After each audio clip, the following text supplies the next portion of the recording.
Good morning guys. Magkain tayo guys ng kamote. Ay, init pa.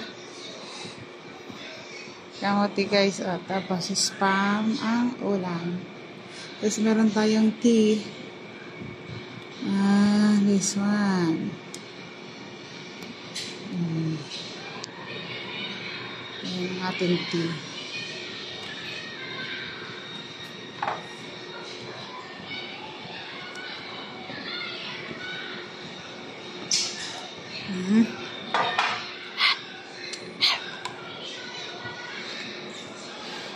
Init pa guys.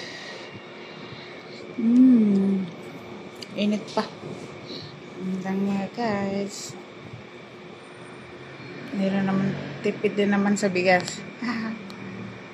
Meron tayong kamote. Less carbo na naman tayo ngayon lang.